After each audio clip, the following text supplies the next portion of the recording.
Welcome to the Dialogue by WirePoints, connecting the dots between our economy, government, and people. And now your hosts, Ted Dabrowski and Mark Glennon. Hello, this is Ted Dabrowski, and I'm with my partner, Mark Glennon at WirePoints. And this continues our discussion from last week where we talked about what to look out for in 2022, the important issues. And last time we spoke mostly about the fiscal matters, the elections, what's on the ballot. This time around, we're going to talk about some broader issues that are certainly affecting Illinoisans. And heck, why don't we start with number one, Mark, COVID. It's not like 2021 ends and our COVID problems go away. As a matter of fact, they may get worse in 2022 because we got Omicron coming here, and we have to start thinking about how we deal with that. We've had 2 years almost under COVID. We think we know how to manage lots of it. Obviously, it's still very painful. People are still dying. We still got people who are sick, but we're a lot smarter about it than we used to be before. And hopefully we learn a lot of things about Omicron soon so that we can react. But that problem is not going away. What are your expectations for 2022 and what matters? Hopefully the regime will broaden its focus a little bit to something beyond vaccines and masks. We're not anti-vaccine here, by the way. Vaccines work for people at risk by making their chances of getting hospitalized or dying far less. But as we speak, the new research is coming out on Omicron, which has now become the dominant variant, that says that vaccines are, their effectiveness against Omicron is reduced by 70 to 80% from the others. So we're not going to be able to rely only on vaccines, and hopefully, finally, we'll begin focusing on therapeutics, which are very effective. More new ones are coming out. The most effective has been the Regeneron and other antibody treatments.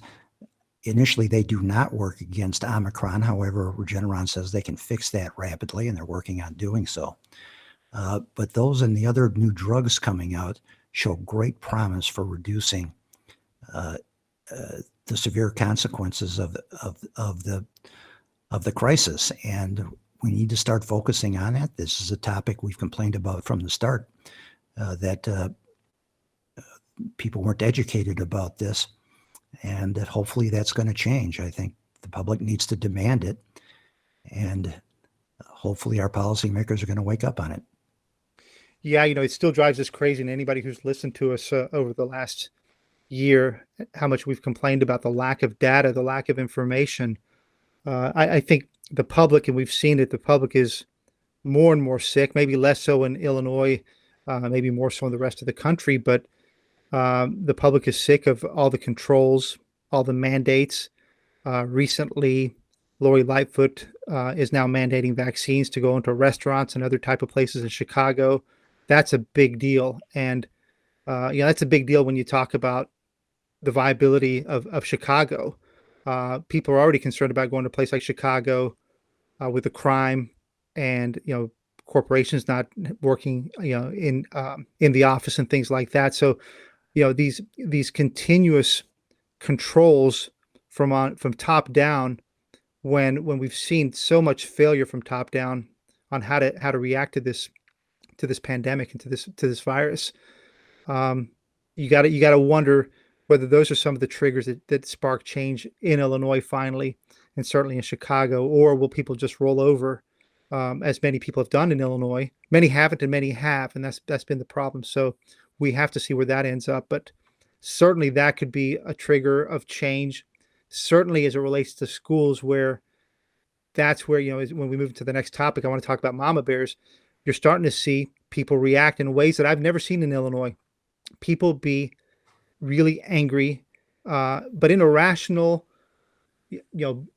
but resolute way. I haven't seen that before, and I'm seeing it now. No, we haven't. It's not just on COVID. It's on the political indoctrination in schools, critical race theory, and it cuts across party lines from what we can tell. A lot of people are coming to those school boards and speaking up. And this is significant because it really is true that suburban female voters are the swing voters in many of the key states, and particularly in Illinois. And if they turn because they're not happy with how their government is handling their schools, and they really become mama bears, and as you correctly described them, they are quite fierce about this. This is a major shift. They have every right to be angry. These are topics we've written about for a long time. And it's really heartwarming to see parents standing up for their kids this way and doing the right thing. I think they're going to stick with it. It's another cause for optimism. Yeah, I think you're right. I had a chance to be with a table full of, let's call them parents who want to take back control of their schools kind of group. And, I was so impressed. Some men, mostly mama bears, and, their eloquence on the issue, their professionalism on the issue, because we're talking about, there's a lot of serious moms out there who, if I were Governor Pritzker, I'd be pretty worried, because these are formidable women with great careers. Many who've been working at home for a while, and now that's again what we're calling the mama bears. They're awake, and I think of one group, Awake Illinois. They are ready to take on the system, so they want better schools. And things have gotten so bad. Maybe it's not about better schools, but different schools. School choice, and so watch out. That might be the swing we're talking about in Illinois if it comes about. It's because that group of not just suburban moms, but moms throughout the state who finally stand up and say enough is enough. We don't like your policies. And suburbanites are increasingly seeing crime come into their neighborhoods too. It's spilling over from the city.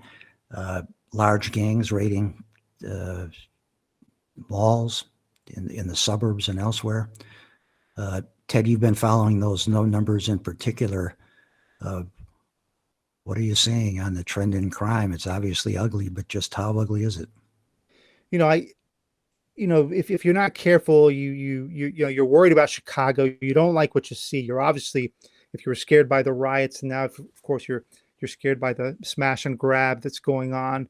But if you read the paper, they might say, well, it's happening in all big cities, and so you kind of dismiss it as maybe this is just a wave of what's happening, and clearly it is happening elsewhere. But I was shocked by the numbers that we ran in a recent piece we did, where if you look at Chicago and you compare it to LA and New York, our homicides per 100,000 are, what was it, 3 times higher than LA's and 6 times higher than those in New York. So yeah, places are bad, but we are, bad. And that's what scares me. You've got these record number of homicides, I say record for the last however many, couple decades it is. We used to be higher than this before. But, a lot of it has come from these policies that have been way too lax on prosecution, way too lax. They set the felony level for smash and grab at $1,000 and above. And so, we've given a green light to young people to go in and just take something worth $400, $500, $600, no problem. It's getting so bad, though, that you start to see some impact of that. Lightfoot says that she doesn't want electronic monitoring anymore for bad guys. Well, it's about time, right? But maybe too late. This one I am kind of pessimistic about, because I just don't see any effort to fix it either. The state could be intervening in this, enforcing solutions on Chicago. We heard nothing, however, from Pritzker, nothing from the state attorney general, nothing from the General Assembly, except perhaps from a minority that tries to pass laws toughening up on things. We did recently hear Lightfoot say that she'd like to crack down on the number of violent arrested felons who are turned back onto the streets, but it's not clear that that's going to materialize anything. We certainly haven't seen the machine establishment in Chicago demand the resignations of the people who are responsible, which are Kim Foxx, the Cook County State's attorney, and the chief judge of the Cook County courts. You got to get rid of these people. And the machine is not intent on doing that. Those are their people. And so I unfortunately don't see much changing in the near term. Lightfoot's primary solution that she's emphasized again and again is to invest in the bad neighborhoods. She said, we're going to invest our way out of crime. Well, some of that may be entirely appropriate as a long-term solution, but the fire is burning now, and that requires firm, tough policing, enforcement, arrests, and imprisonment for violent offenders. And I don't see any progress on that front.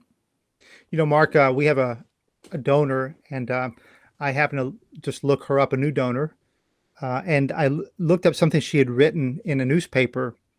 And one of the things she pointed out is Six Sigma, and I don't know much about Six Sigma, and but one of the things is step 3 she points out, and there's without me knowing what I'm talking about, there's 8 steps. But anyway, step number 3 is stop the bleed.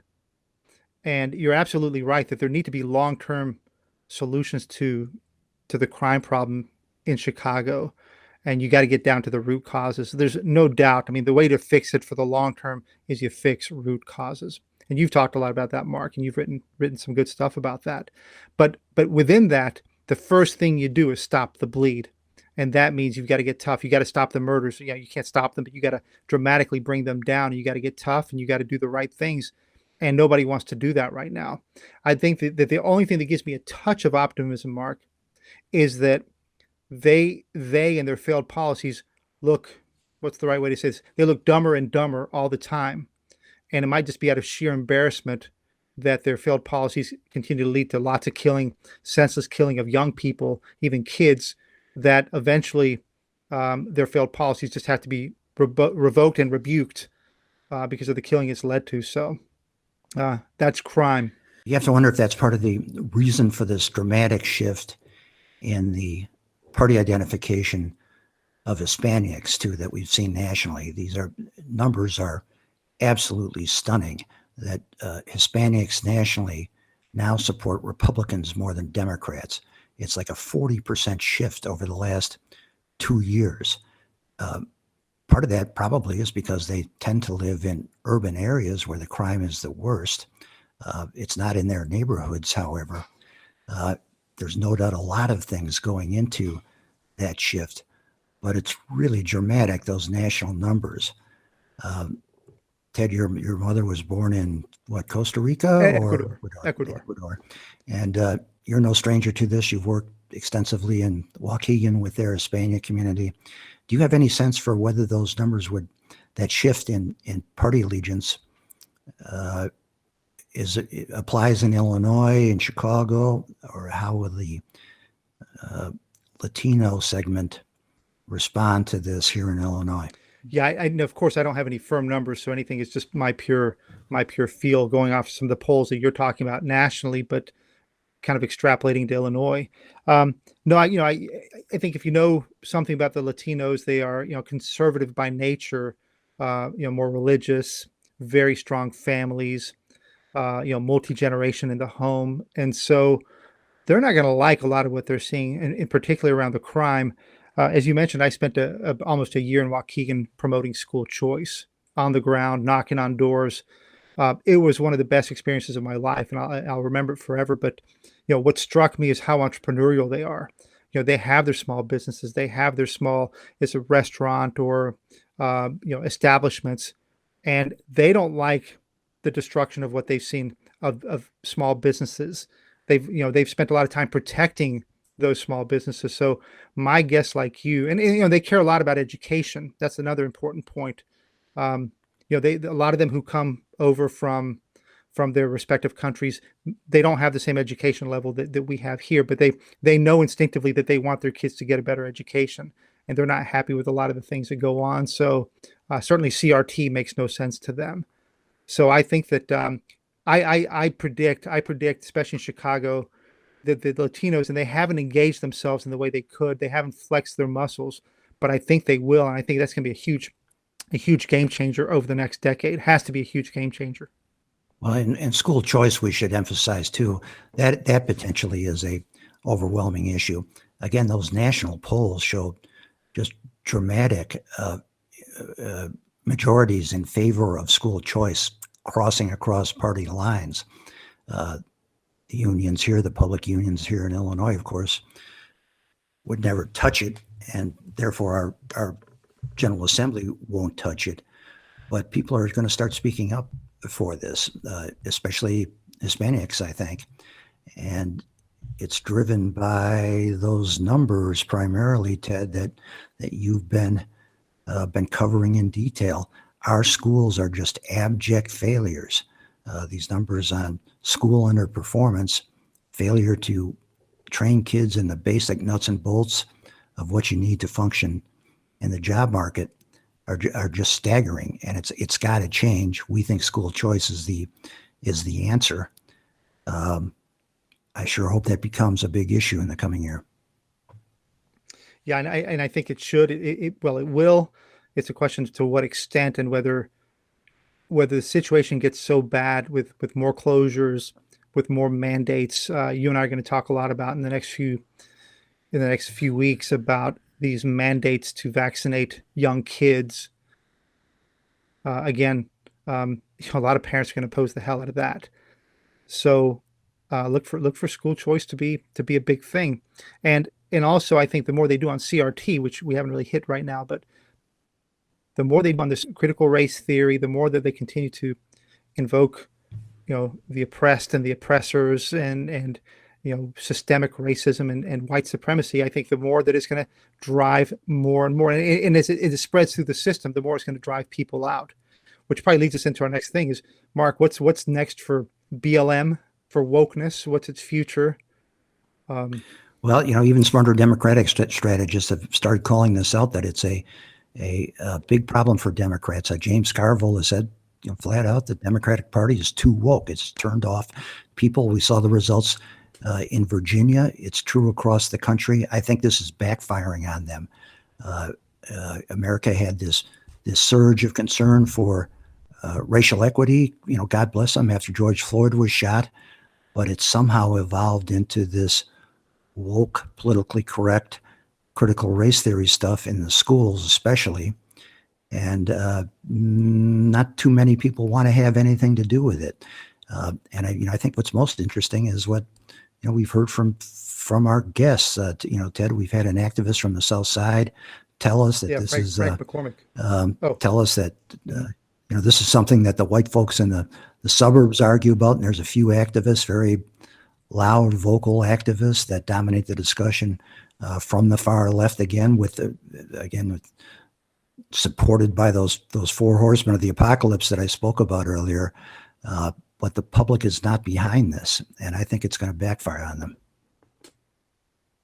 Yeah, sorry, you were mentioning Devin Jones, who was on our podcast, when I think of one of our better podcasts. And then we also had Frank McCormick, who's a teacher out of Waukegan, talk about CRT and its infiltration of the schools. So yeah, I think parents are awake to the wokeness. It's taken a long time. Many people still don't understand it. It's these are funny. CRT means nothing to people. Critical race theory sounds like this.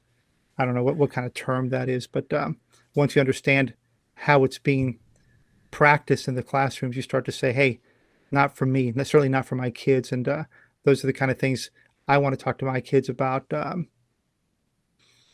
those tough cultural issues. And what I want the schools to do, back to your point, Mark, I want those schools to teach my kids to read, how to do math, how to critically think. And they're not doing that right now. The results, and we've talked a little bit about it in past podcasts, is these reading and math results are beyond pathetic. And if you go to the lower end schools, they're not learning. I'm being overly, it sounds like I'm being hyperbolic. They're not learning anything, but I think that's true. Of course, you always have the handful of kids that succeed, but the numbers are outrageous. And we have a big piece coming out in January on that. So be on the lookout for that. We're excited by the piece, not because of its results, because they're so bad, but the failure needs to be exposed, and there needs to be accountability called for from our Illinois government, ISB, and others. And unhappy parents, like other unhappy people, vote with their feet. They, if you have good schools, people would be in Chicago. They wouldn't be leaving. It's an economic development plus if you have in-migration. People are moving out of Illinois. we just got some new staggering numbers, Ted, that you wrote about just recently. Tell us what they are.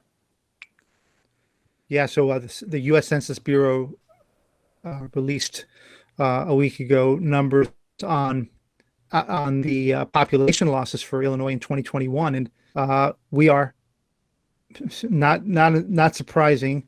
We're the second worst in the country in percentage terms. We lost 114,000 people, almost 1% of our population gone. And we are the extreme outlier in the country. New York was the only other state to lose more on a percentage terms than we did. And we know the reasons. We've discussed them here. It's the high property taxes, add the high crime this year, add the COVID mandates, add the falling home values relative to the rest of the country. We've got a lot of bad things going on. And Mark and I do this work not because we're pessimistic for the long term on Illinois. We think that this place should be, can be, will be the great state that it is. But right now it's got horrific management, horrific politics, horrific policies, and that's why we're spiraling down. But we hope that through the intervention of smart people, willing people, we'll turn this thing around. But right now the people are fleeing. And it wasn't because people dying from COVID, as I've heard a few suggest. The biggest component of that loss in population was the net out migration. Correct me if I'm wrong, Ted. And that's right. Where the real problem is. And people are leaving. They're not coming here. They're not moving in either. And it's important to point out that all of our neighbors grew. Just like over the last decade, we shrank. All of our neighbors grew their populations.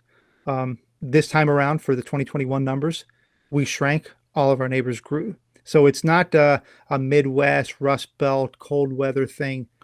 It's an Illinois specific problem. Well, Ted, do you want to take a broad recap on the future of Chicago and the outlook for Illinois? I don't know if I'm concise enough to try to summarize it all. So I'm going to pass the buck to you on giving us an overview. Well, here's what I'd say. It's pretty hard to predict, right? Everything we're saying is really ugly. And, if Mark, well, I don't know, I'll speak for myself. I wouldn't do what I do at WirePoints and, what I've done in the movement for the last, whatever it has been 12 years or so. If I didn't think that this state had in Chicago, this is where I was born a long time ago. This is where my parents immigrated to. It's an amazing place with amazing roots, amazing history. And same thing for Illinois. The problem is that, it's just like it's like an alcoholic, right? An alcoholic can't fix him or herself until he or she finally realizes that they're sick, that they've got a problem. And so we're at that stage of, problem recognition. Sadly, you would think that the problem would be obvious and we could solve it tomorrow. But we're still trying to convince people that people are leaving. The population numbers say it, but our politicians ignore it or they brush it off.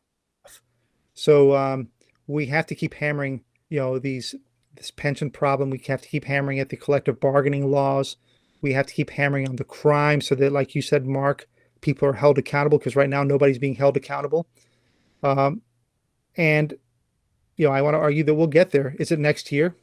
I'm skeptical, right? But you never know how things turn.